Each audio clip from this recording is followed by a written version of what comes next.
the one and only DNVR.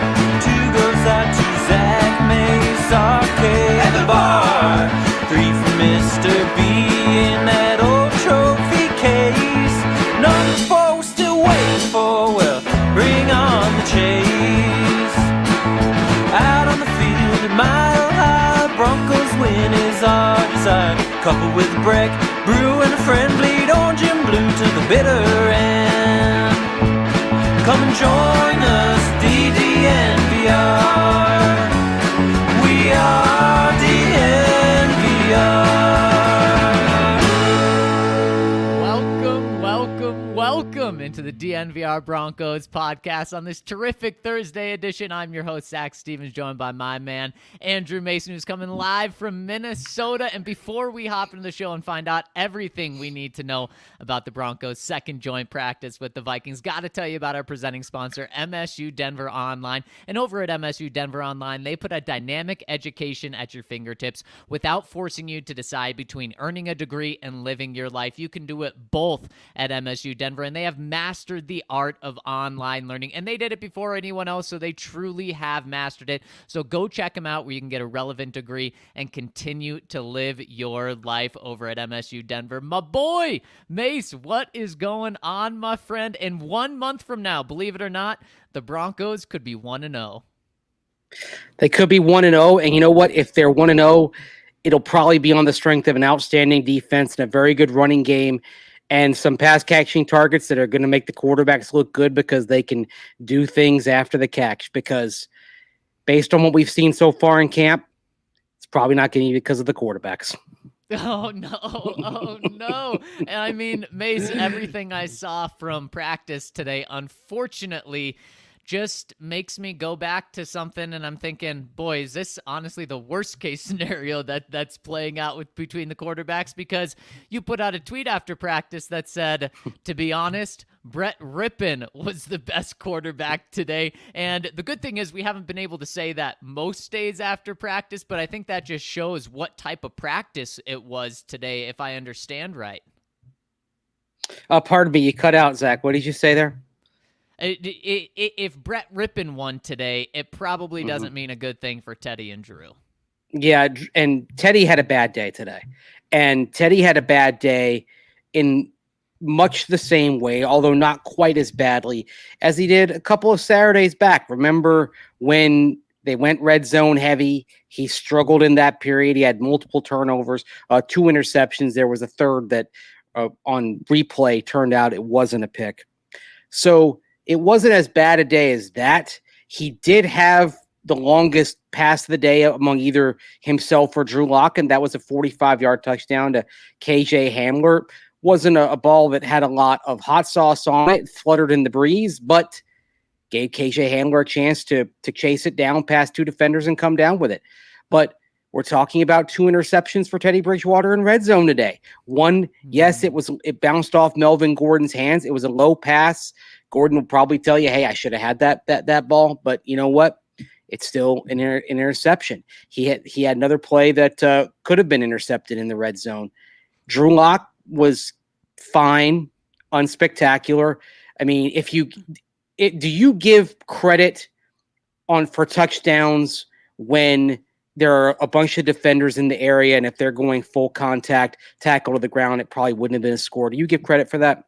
Mace, I know you got a lot of heat for not giving credit for that. But honestly, I mean, I trust your judgment, and you do have to go by judgment. Do you give credit to running backs when every time they touch the ball in training camp, they run it 60 yards for a touchdown? Bingo. No, Thank you. I mean, of course you don't. So I totally trust your judgment on that. And so, Mace, when you kind of lay it out like that, that really scares me about Teddy Bridgewater having troubles in the red zone, because honestly, he has been pretty turnover-free outside of the red zone.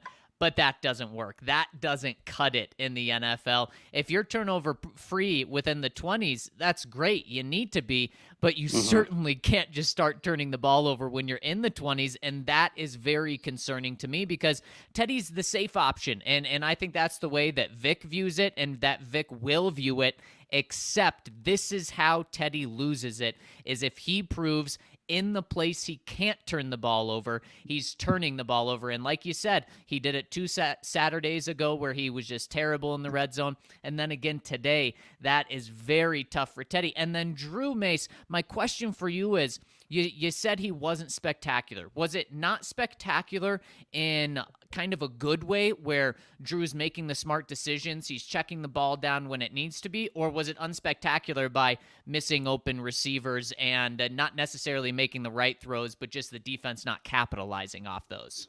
Yeah, I mean, there weren't plays where you said, "Oh my gosh, that could have been intercepted," but the defense was was quicker to the ball. They did make a play on the ball at one point. Drew wasn't particularly accurate today until he got in 7-on-7 red zone. He's fine. He was actually, by the way, he was perfect when he threw the ball in the 7-on-7 periods today. No, not a pass hit the ground, but he also had the whistle blow on him twice in 7-on-7. And you know what that means. That's never a good. Right. That's never a good thing. In team period reps, Zach, Drew was 6 of 13 in 11-on-11 today. Oh boy, so under 50%. And that's why when you have a day like that, did Drew win the day? Yes, but we see it in the regular season where you can look at a game and say, okay, there was a winner, but one team lost that game more than the victors won it.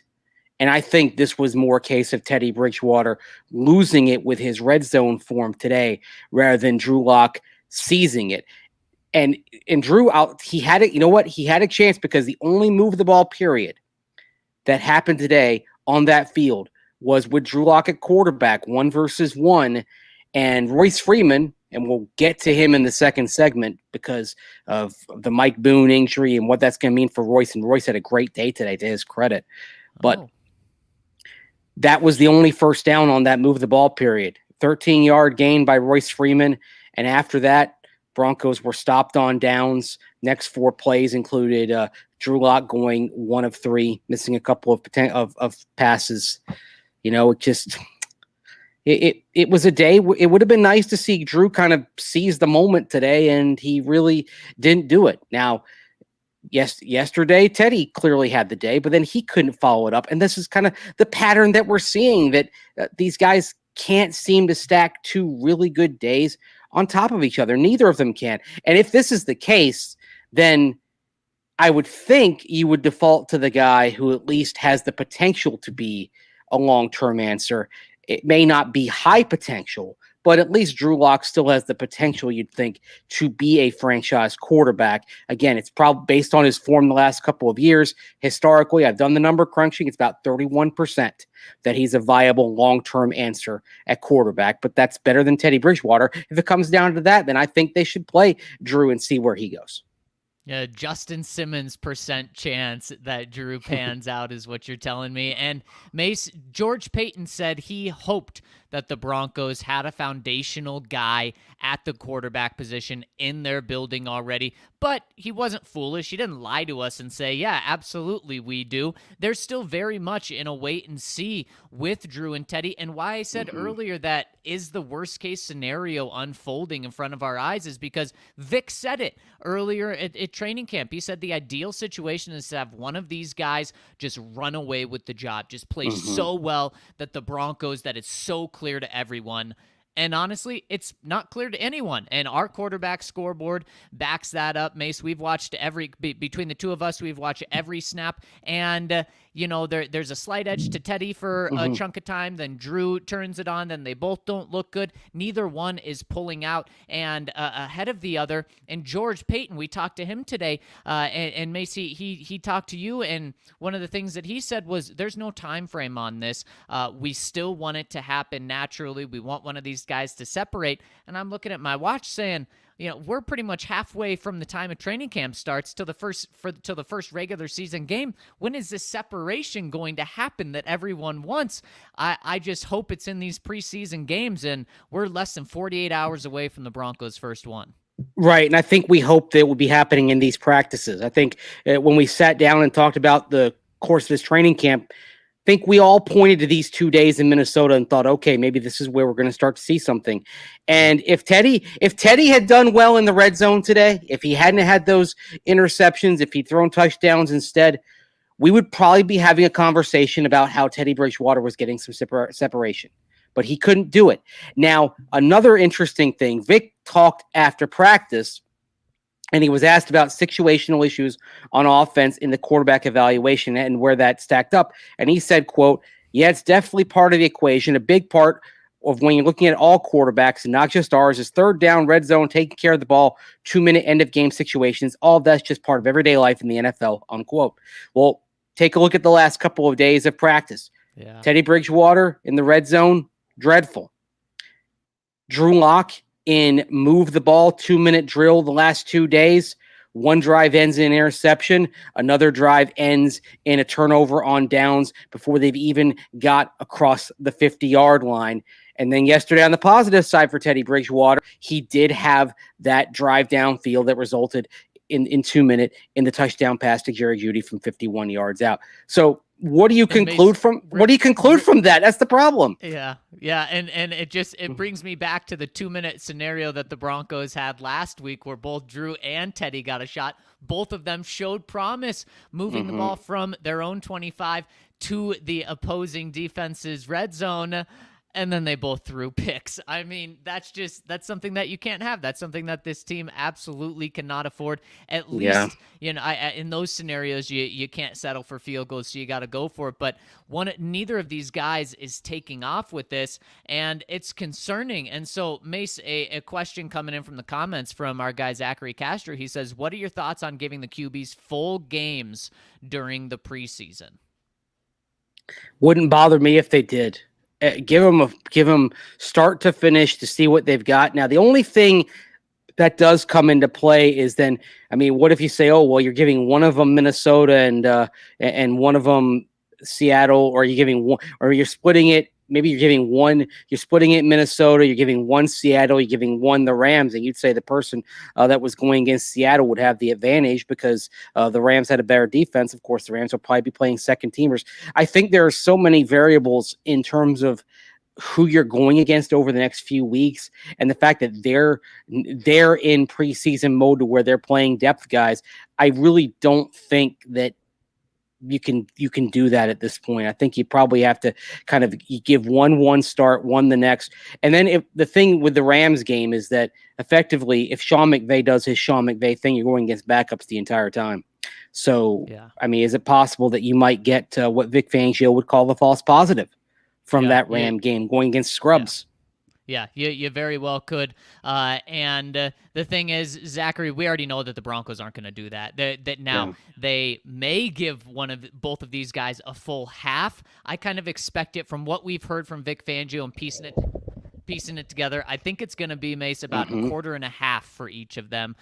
Drew first, then Teddy, and then Brett will get the fourth quarter. I'd love to see if it's a half for both of those guys, but we'll see how they do it. We still don't know the starting right tackle. They're discussing that tonight and seeing how that plays out. And Mason, another one coming in from Babley Barkley 34. He says, with no one taking hold of the job, does this open the possibility of making a deal for Watson? And I'll answer this really quickly, Mace. I think you're on the same page with me, and that is Deshaun Watson is not going to be on the Broncos' radar until all of his stuff clears up. The Denver Broncos, maybe another team will make a trade for him, but the Denver Broncos are not going to trade for him with all of this legal stuff still out there. I think you're on the same page with me, but Mace, it brings up another question that I have for you. And on DraftKings Sportsbook, they have Drew Lock at plus 100 to be the starter. They have Teddy Bridgewater at plus 120 to be the starter. And then they have any other quarterback at plus 350. And that's a big separation, but plus 350 isn't that crazy. I mean, those aren't crazy odds. I thought that would have been, once Rodgers was off the table, I thought that would have been, plus 1,000 or plus 1,500. What do you think about that? I mean, is there another route the Broncos could go besides Teddy or Drew with just 3-4 weeks away from the regular season? Well, I mean, you think about maybe a Gardner Minshew, but he's still competing for the job in Jacksonville, according to Urban Meyer. So, which is just mind blowing. I mean, we've questioned some of the coaches' decisions around here. That one from Urban, what the heck are you doing?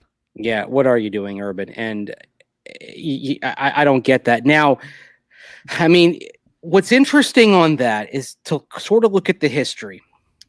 And George Payton back in 2016, part of a Vikings organization that did make a trade for Sam Bradford right before the start of the regular season because Philadelphia had seen enough from Carson Wentz to say, you're starting. We're going to ride with you right now as a rookie.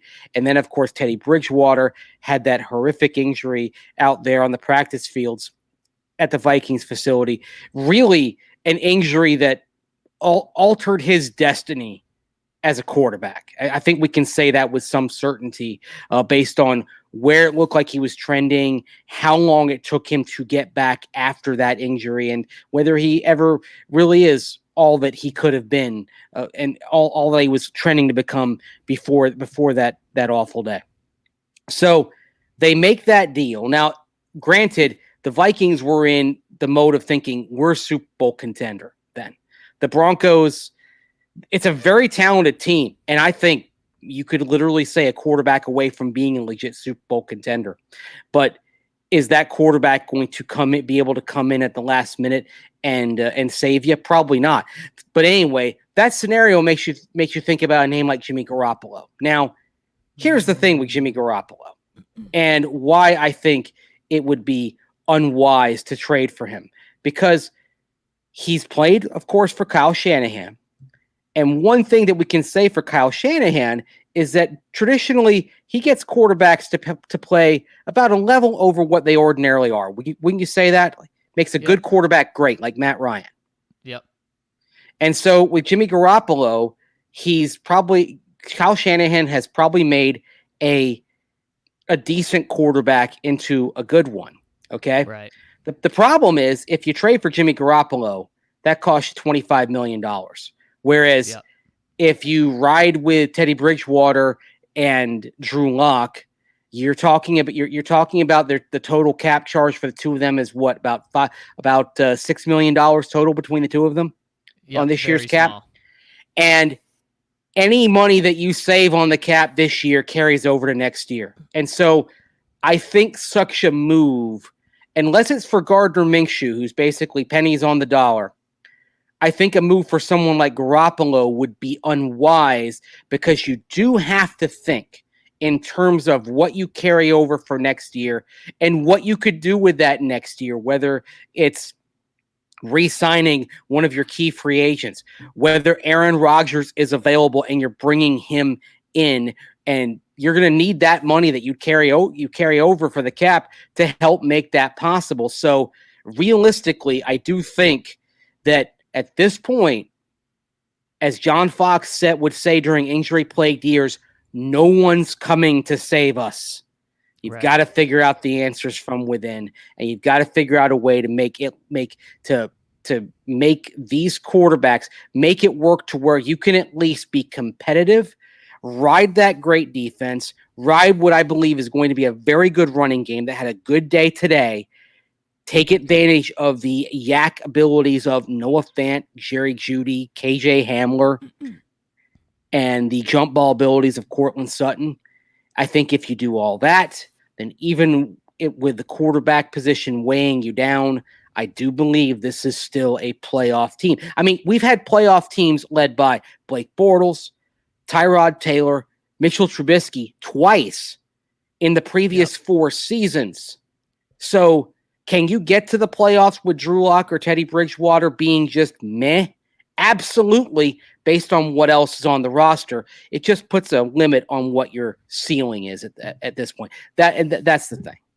Well, and Mace, our chat is popping off right now. Yeah. Love everyone tuning in on the live chat and getting in on those comments. And Gage says, any reason to think Bridgewater can't do what he did with the Saints in 2019? And NM2LG, Thank you for the love on the live show. And there is a reason to think he can do that, and it's because of what you said, is he's not going to have the weight of the team on his shoulders. In fact, that's going to be on the defense, and then on the offensive side, he's just going to have to dish it to Cortland Sutton, Jerry Jeudy, KJ Hamler, and the running game, and so he's just going to have to be the pilot, not the plane. So yes, there's the talent around him to allow him to have a similar type of stretch that he had with the Saints in 2019, and some other quarterback stuff. Got to give a shout out to our guy Henry Chisholm. Says Mac Jones looks so good, and with that, I will take a little victory lap on Mac Jones looking good, Mace. But wait, you're already taking if you can take the lap on Mac Jones, can I take the lap on Justin Fields? Has he? Well, he hasn't played in a preseason game, has he? Yeah, he hasn't. So, but I mean, he's the reports on him from the joint practices with the Dolphins this week where he was tearing it up. But I'm not taking the lap because we are so early in this process. The thing is, a lot of people weren't saying Mac to the Broncos, so that doesn't hurt people's souls. But Justin Fields, that's still very, very tender. That's raw. And we'll get into George Payton's comments maybe in the next couple of days, because that was quite interesting as well. But Mace, I want to get more into this practice itself, and I have one last question for you on the quarterbacks, and that's just, where do we stand right now? Because you said earlier we were hoping to see something concrete come out of these joint practices. Now we're 2 joint practices in. The joint practices are behind us. Where do you feel the quarterbacks stand right now? I mean, if we're going to go by the scorecard overall, and we'll lean on that, Bridgewater is still ahead of Drew Lock after today. And that's why, I mean, as kind of down as you are on Teddy in the red zone, he did have the touchdown pass to KJ Hamler. Drew was below 50% in completion percentage in the team period, and there were and missed some throws that were short to intermediate that you would expect him to make pretty easily, and missed a deep shot to KJ Hamler as well, overthrew to KJ Hamler. So you're talking about a win for Drew, but it's like a 6-4 type of win today on the scorecard. So if you went straight up on the little bit, if you went straight up on the scorecard, you would say, okay, Teddy's still in the lead. But if it's close, I would think in terms of the guy who had the long-term potential. And again, 30% is better than Teddy Bridgewater's chances of being like a viable long-term guy at this stage in his career, probably about 5 to 10%, really. And Drew historically adjusted for era based on passer rating is about 31%. And so I'm making a numbers call, and I'm going with a 31%. Yeah. Simple as that. Mace, I'm taking the heart out of it, and I'm going with the mind. Just going with the mind and going with the numbers. I would go with the guy that has the higher upside as well. I don't think that's what the Broncos would do. I think Vic Fangio will go the other direction and go with the safer bet in Teddy Bridgewater. And before we get to talk about what else happened in Camp Mace, we're talking Ball right now. And so why don't we talk about Ball, the company, because they're sponsoring us right now. And I'm talking about Ball is in Ball Arena where the Nuggets and Avs play. I'm talking about the Aerospace Technology Company, the world's largest aluminum can and packaging manufacturer. In fact, Mace, in 2020, they made over 101 billion cans. Yes, billion with a B. That is just insane. That's a lot of cans. So they're going to hire production technicians to make even more aluminum beverage cans like the one that's right here beneath my koozie. Right on, Mace. They're adding to their line capacity to their 400-person plant here in town in Golden, and they want to hire you to help them create the sustainable aluminum beverage cans that they make. And the cool thing about them is over 75% of all aluminum that has ever been produced is still in use, and Ball is leading the way with that. Yeah, and I was thinking about that a couple of nights ago when I was driving from Madison, Wisconsin to Minneapolis. I cleaned out the car because, I've driven around the Midwest, the Hall of Fame, to Wisconsin, up to Minnesota. And when you're driving around, you've got a lot of road sodas, and there were a lot of cans in my car. And I had about 12 cans, and I just dumped them all into the recycling bin at a rest stop in Wisconsin. And it's good to know that aluminum is going to be used over and over and over again because I kept the cycle going by recycling it. Yes, it will. Even Zachary Castro says his Diet Coke was in a ball can, which is cool to hear. And so if you want to be part of what they're doing over there, working at a great company, here's what you do to work for Ball. You can check them out at #WorkAtBall online, and you can apply for a position by simply texting GOLDEN, GOLDEN, to 77222, or go to jobs.ball.com and search for Golden. That's jobs.ball.com and search for Golden, or simply text GOLDEN, GOLDEN, to 77222. Yeah, you can be unstoppable at Ball if you work there. And if you work at Ball and you're unstoppable, you're going to want to refuel with something perfect, like the damn good beef from our friends over at Hassel Cattle Company. And that's beef. That beef you can get at the DNVR bar. You can get the Hassel Cattle Company Wagyu beef burger. It's available for you. You can add all the toppings you want, but it tastes so good. You're probably not going to want many toppings: lettuce, tomato, slice of cheese, maybe a little drizzle, ketchup, and mustard, and you're good to go. But what's more, Hassel Cattle Company is giving away a $200 gift card and cooler to one lucky winner in a contest. I could have used that cooler on the road this week.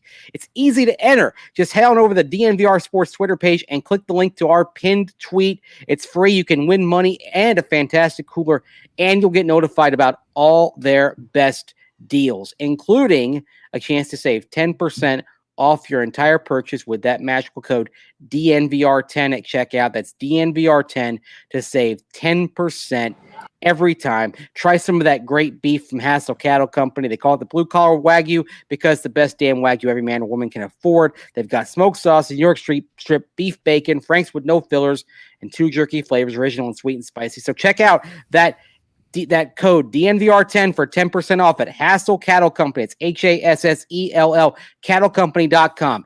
DNVR10 for 10% off, and get that order $200 and get free shipping. And don't forget to check out the DNVR Sports Twitter page and find out how to win a $200 gift card and cooler to one lucky winner from our friends over at Hassel Cattle Company. When you're at the DNVR bar, you might as well hold your fantasy draft there, because not only will you get an awesome environment, the best environment that you can possibly have for a fantasy draft, not only can you also get Hassel Cattle, but you can also get 2 free pitchers of beer. Here's what you need to do that. Hold your fantasy draft at the DNVR bar and bring 10 or more friends, and you'll get 2 free pitchers of beer, 1 Breck beer of your choice and 1 draft beer of your choice as well. So what you have to do is just email gm@thednvrbar.com to set this up. Bring your group of 10 people to hold your draft, and boom, you'll get 2 free pitchers of beer, 1 Breck beer of your choice and 1 draft beer of your choice. That's just one of the benefits that you get of being a member with us. When you're there, you'll also get a member beer, which is a big beer for the price of a small beer. You get to join our DNVR Golf League. You get a free t-shirt when you sign up for an annual membership. And right now, get in on our training camp special, which gets you a membership for $59, and you get a $60 gift card, which you can do whatever you want with, including getting our new hats, which we just dropped, which are so sweet. We're having some Broncos shirts drop soon, so you can get all of that, and you get $60 for $59, and you get everything that comes with it, including your supporting us. So we'd really appreciate it if you went to thednvr.com and joined our family. When you do, say hello in the comments. But Mace, before we get to the comments, I need to know, what else do we need to know from today's practice outside of the quarterbacks? Outside of the quarterbacks, KJ Hamler, another good day. Of course, I mentioned that deep ball that he got under from Teddy Bridgewater during practice, and he was also part of a really funny press conference after. You had Melvin Gordon and KJ Hamler basically serving as the hype men for Jerry Jeudy at a press conference right after practice. And I mean, you had KJ come up. He's wearing his shades. He comes up and introduces Jerry, and then he's standing in the background looking like a security guard like this. You have Melvin Gordon also doing that. It was Mace, I really enjoyed seeing that, because most of these guys are like the future of the team. You have KJ Hamler, Jerry Jeudy, Melvin Gordon's going to be a big part of this team, and they're having fun after practice. We have not seen fun with the Broncos in quite a long time, so it's refreshing to see that, especially from the stars of the team. So I really like seeing that, especially guys that are balling out. I mean, it's hard to evaluate the running back position right now, but I think Melvin Gordon's going to have a very big year. And George Payton said it today. If KJ Hamler stays healthy, he's going to be a big-time playmaker for the Broncos, which is very true. And we just see it from Jerry Jeudy every day, just how good he is. I really love that we got to see KJ make the big play in practice today. And that's 2 days in a row he's made big plays. He made Teddy Bridgewater look good on Wednesday, catching a touchdown pass down the seam as well. So they had the timing going really well. And it's actually, for all that we're kind of talking about badly with Bridgewater today, we know that he's developed timing with Jerry Jeudy. He's developing good timing with KJ Hamler as well. And I think that's something that it is a positive. If you're looking for positives on Teddy's, shaky day, it's something like that as well. Better work for the offensive line, especially in run blocking. But I'll say this, kind of up and down. Like Calvin Anderson struggled in one-on-one pass pro drills today, and he's having some issues in pass pro. As a run blocker, he's doing very well. He actually flattened a guy today to spring Royce Freeman for a long run. Ooh. But he was working with the twos at left tackle today. A little bit of a shakeup. You had Bobby Massey over at right tackle today. Anderson was first team right tackle yesterday. And then you had Cameron Fleming as the second right tackle and Calvin Anderson as the first team left tackle. So something to kind of watch. They continue to kind of move Calvin back and forth. And now Cameron Fleming getting some time on the right side and backing up on the left side. So they're trying to figure out who the swing is going to be in the midst of all this as well. Von Miller was shredding people over on the defensive field. Yep, getting pressure after a few times. Yes, getting pressure after pressure after pressure. Vaughn, sometimes you can see when he's holding back, but the last couple of days he hasn't held back. He's been a monster. And having seen that the last couple of days, Zach, I'm good. I don't want to see him play on Saturday. What about any time in the preseason? I don't need to see him play in the preseason. I only need to see Vaughn play in the preseason. Knife? No, I don't want to risk. I'm not risking anybody unnecessarily. I'm good in the preseason with not seeing Vaughn, Shelby, Bradley Chubb, Justin Simmons, Kareem Jackson, Bryce Callahan, Kyle Fuller. I'm good with not seeing any of those guys in preseason games. I know what they are. I trust them. You disagree with Vic because it really seems like Vaughn is going to play in the preseason. Completely.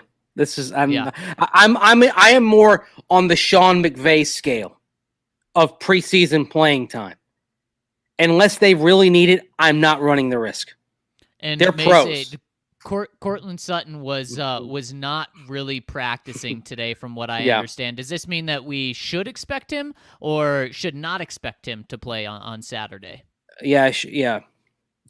You shouldn't expect him to play on Saturday. And I think with Cortland Sutton, because they've been bringing him along at a deliberate pace, maybe when you're talking about him playing is that Rams preseason finale, because perhaps he might say, oh, we don't want him playing on turf just to be certain. So maybe you don't have him on turf in Seattle next week as well.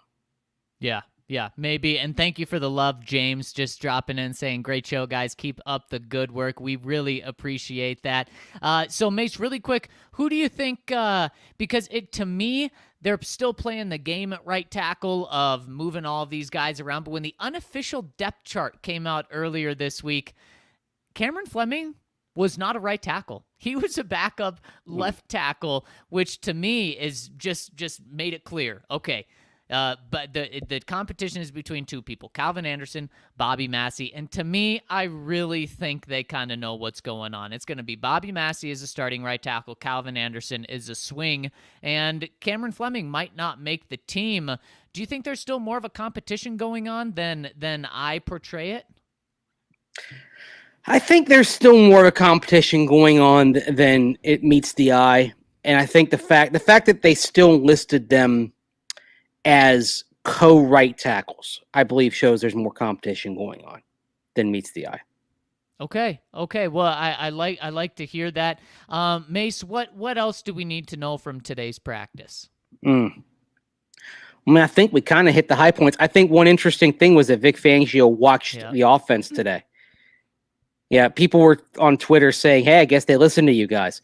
Yeah, Vic was watching the offense all the way through. Now, one of the things I think he was watching closely was the snaps, and the snaps were better today. Although there was a fumbled center snap exchange that Teddy Bridgewater was involved with. Part of just everything was going wrong in the red zone for Teddy Bridgewater, including being part of a fumbled snap, and there were still snaps that were wide and or mistimed in terms of the shotgun going to both Bridgewater and Locke. So this is still a bit of an issue, although it was better. And there were fewer false starts there. I don't actually recall.